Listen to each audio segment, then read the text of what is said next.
Hey there, this is a quick review on the XTNG 36 millimeter self-metering carb. I have it installed here on a GPX 300. It's pretty much a XCW clone. I also have an XCW that I have a smart carb installed on, and I've also used the Electron billet on my XR650R. So I didn't see a lot of reviews about GPX online, so it was kind of a gamble for me to give this a shot. But I mean, no complaints, man. Build quality is really good.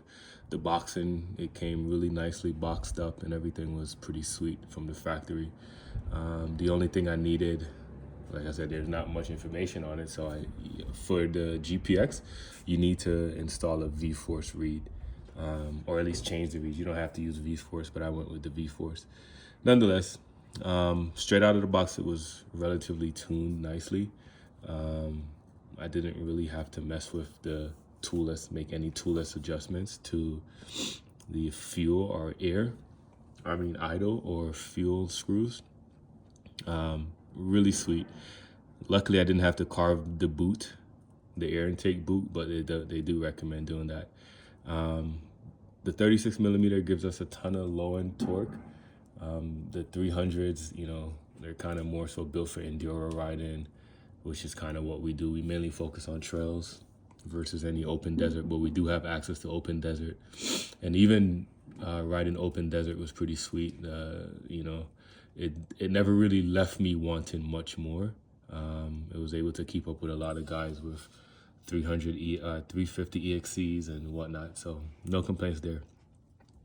Like I said, the only problem I had was I needed to change the V-Force, or I needed to change my reeds. So it just kind of made it super impossible to get the bike started and to idle at first install. The packaging was pretty decent. I bought two because it was pretty good. So I have a second one here. Yeah, so this is the first time opening it up. So you can see what the packaging comes from. It's pretty solid packaging. Oops, tore the box, whatever. That's how good the packaging is. Yeah, so manual, and then you have a filter, the adjusting tool, and fuel filter, fuel line.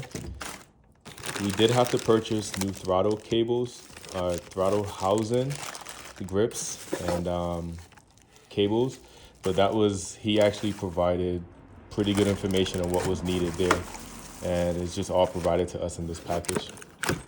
And as you can see, I haven't even touched it yet. It's still complete. This is the second one for our other 300, but it's still in the box, nicely done, well secured and everything. Once again, the 300 loves this self-metering carb.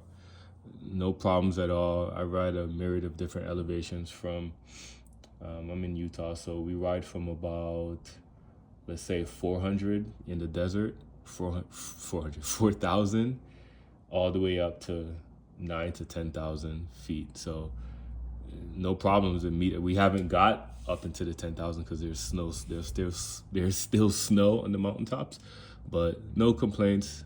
Once again, performance is crazy. It is right on par. It feels just as good as my smart carb does on my on my XCW, and it's a little bit easier to start than it was with my Electron, but it's not a review of Electron. Nonetheless, there you go. Really nice, man. Good job.